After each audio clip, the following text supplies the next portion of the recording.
สบายดีเด้อทุกคนมาเด้อมื้อนี้ทอนสิมาเฮ็ดแนวแซ่บๆให้ทุกคนเบิ่งอีกแล้วว่านี่หลังจากที่ว่าทอนเลิกงานเนาะกลับมาจากร้านสาขา3เพราะว่าทอนไปซอยอยู่ที่ร้านสาขา3เนาะทางกลับห้องก็แม่นสิผ่านคลองเตยเนาะทุกคนเนาะทอนก็เลยว่าได้แวะลงไปซื้อของอยู่ที่คลองเตยซื้อทอนก็ได้ยังบ่ค่อยหลายทุกคนเนาะเพราะว่าเงินก็บ่ค่อยมีนะประหยัดเงินแน่ทอนก็ได้ไก่ตัวนึงแล้วก็มีเห็ดแน่เนาะทุกคนแล้วก็มีหมากไม้เล็กๆน้อยๆเนาะแล้วทอนก็มาซื้อเนื้อประมาณโลนึงเอาเป็นชุดแบบซอยจุหรือว่า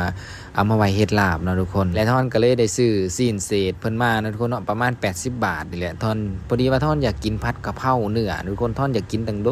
นแหละแต่ก็บ่ค่อยมีโอกาสหรือบ่ค่อยมีเวลาสิได้ซื้อมาเฮ็ดกินนะเมื่อคืนนี้ท่อนได้แวะก็เลยว่าได้ซื้อมาลองผัดเบิ่งกันทุกคนเนาะก็เลยว่าผัดตายทุกคนเบิ่งนี่ล่ะมาเบิ่งว่ามันสิแซ่บบ่ทุกคนเนาะการกินผัดกะเพราเนื้อครั้งแรกของท่อนตั้งแต่ท่อนมาอยู่ไทยท่อนก็บ่เคยไปกินอยู่ไสเลยนะทุกคนเนาะคิดอยากอยู่แต่ว่าก็บ่ค่อยมีโอกาสที่สิได้เฮ็ดจักเทื่อเพราะว่าแถวไกลๆท่อนก็บ่ค่อยมีเคียงเนื้อขายเพราะบันไดหลังจากที่ว่าพัดไปนำก็ข่อยอยากสิบอกทุกคนเอ้ยเจ๋ข่อยเพิ่นก็มาถือถ้วยทายตะข้างข่อยเราได้นี่กำลังว่าอุตส่าห์ว่าสิแอบพัดแบบว่ารีพัดกินผู้เดียวแซ่บๆเพิ่นขึ้นมาเห็นก็เลยว่าถือจานถาเลยแบบนี้ทุกคนหลังจากนั้นท่อนก็เลยว่าให้เพิ่นซิมจ้าโอ้ยอยากสิบอกว่าทุกคนซิมแล้วบ่จักนิ้วโป้บ่จักนิ้วก้อยบ่ได้ความเพิ่นอยากกินน้ำเฮานะอุตส่าห์ว่าสิรีกินผู้เดียวแหละนะ